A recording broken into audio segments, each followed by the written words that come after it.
Assalamualaikum warahmatullahi wabarakatuh. Ini adalah media pembelajaran interaktif, simulasi dan komunikasi digital menggunakan Articulate Storyline. Pada menu utama, kita akan diperlihatkan beberapa menu, yaitu pendahuluan, kompetensi, tujuan pembelajaran, materi, evaluasi, dan referensi. Materi kali ini tentang menerapkan metode petaminda. Pada menu pendahuluan, kita akan mendapatkan beberapa poin dari materi yang akan kita bahas, yaitu pengertian petaminda, jenis aplikasi, teknik membuat petaminda, manfaat, serta refleksi. Kompetensi dasar pembelajaran kali ini adalah KD 3.2, yaitu menerapkan metode petaminda, 4.2 membuat petaminda, serta indikator pencapaian kompetensinya adalah peserta didik diharapkan mampu menjelaskan pengertian, fungsi, dan manfaat petaminda. Kemudian peserta didik mampu mengoperasikan dan menggunakan aplikasi petaminda dan mampu membuat petaminda.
Ayo belajar petaminda. Sekarang untuk mulai pembelajaran, kalian klik pada kotak-kotak yang ada di layar ya.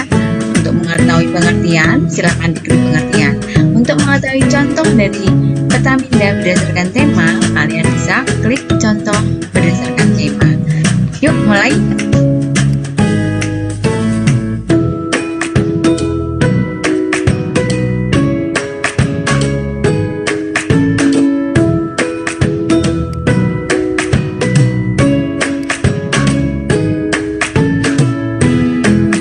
Ini adalah contoh mind mapping berbentuk pohon ingatan.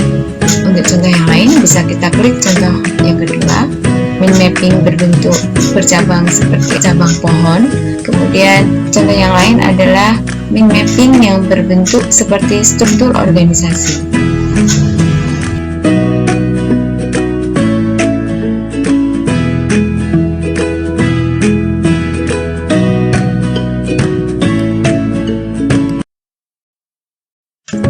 Aplikasi petaminda adalah aplikasi yang kita gunakan untuk membuat petaminda. Aplikasi atau software ini bisa kita download di internet atau kita membuat petaminda secara online. Walaupun petaminda bisa kita buat secara manual, yaitu menggunakan buku gambar dengan kita gambar sedemikian rupa dan kita hias secantik mungkin.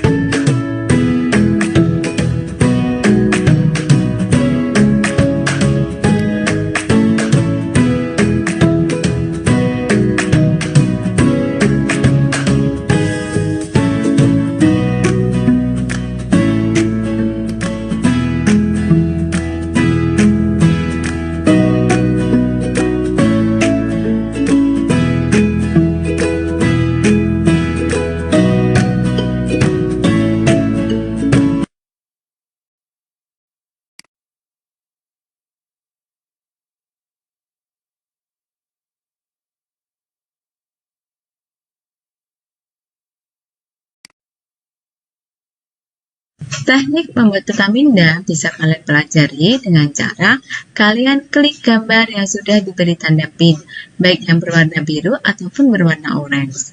Dan di tiap pin yang kalian klik, maka akan muncul keterangan mengenai langkah untuk membuat petaminda. Tentukan gagasan utama yang kalian inginkan dengan cara menuliskannya dengan huruf kapital dan letakkan di tengah-tengah agar ketika kita membuat peta minda bisa seimbang. Setelah menentukan ide utama, sekarang kita buat ide penunjang. Kalian tinggal menambahkan cabang-cabang di antara ide utama tersebut dan mengisinya dengan ide penunjang. Contoh yang kita buat adalah jenis benda, maka ide penunjangnya adalah plastik, kayu, karet, dan logam.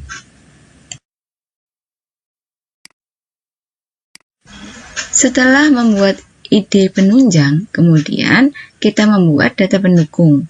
Jadi, karena tadi kita sudah membuat cabang untuk ide penunjang, sekarang di antara ide penunjang tersebut kita buat cabang-cabang lagi untuk mengisikan data-data penunjang atau data-data pendukung.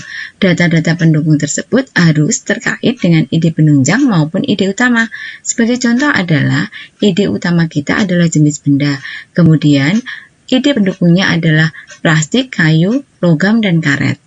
Dan data pendukungnya untuk jenis benda plastik adalah kegunaan dan sifat dari benda plastik tersebut.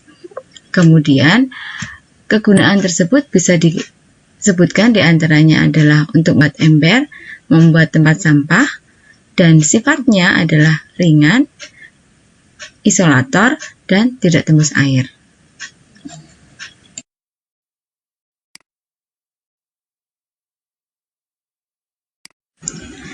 Nah, sekarang kalian perhatikan untuk contoh yang kedua. Di sini, ide utamanya adalah ulang tahun. Kemudian perhatikan juga untuk cabang-cabangnya yang berisi tentang ide penunjang ataupun data pendukung.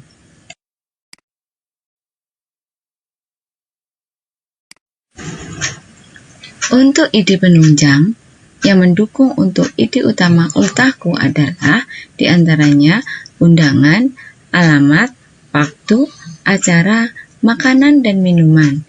Ini semua adalah hal yang terkait dengan acara ulang tahun tersebut. Jadi, dia merupakan ide penunjang untuk ide utama ulang tahun. Untuk data pendukung pada ide penunjang acara, diantaranya adalah menari, badut, lepas balon, tiup lilin, atau buka kado. Jadi, intinya adalah setiap ide penunjang itu memiliki data-data pendukung yang terkait dengan ide penunjang tersebut ataupun ide pokok.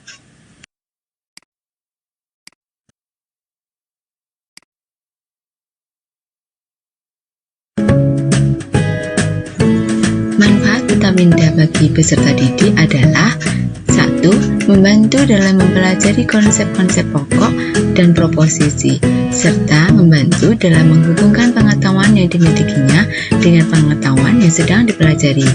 Kemudian yang kedua, meningkatkan daya ingat. Ketiga, membantu menghindari miskonsepsi.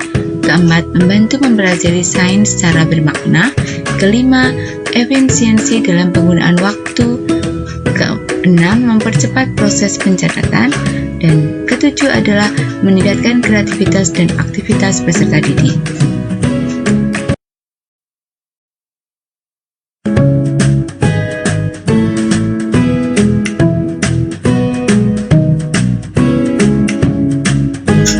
Refleksi adalah rangkuman dari seluruh materi.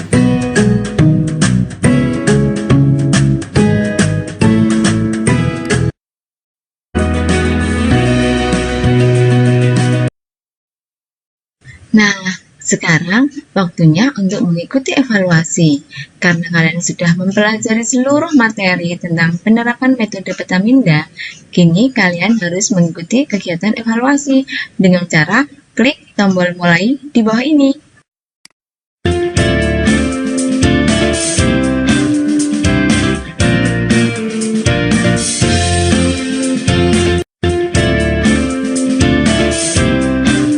Setelah menyelesaikan seluruh tahapan, kita bisa masuk ke evaluasi. Di sini kalian harus menjawab, kemudian klik pada tombol kirim di bawah. Soal evaluasi ada 10 soal yang harus kalian selesaikan. Dan di akhir pengerjaan soal akan muncul nilai yang kalian raih. Apakah lulus mencapai KKM atau tidak?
Demikian media pembelajaran tentang menerapkan metode Petaminda.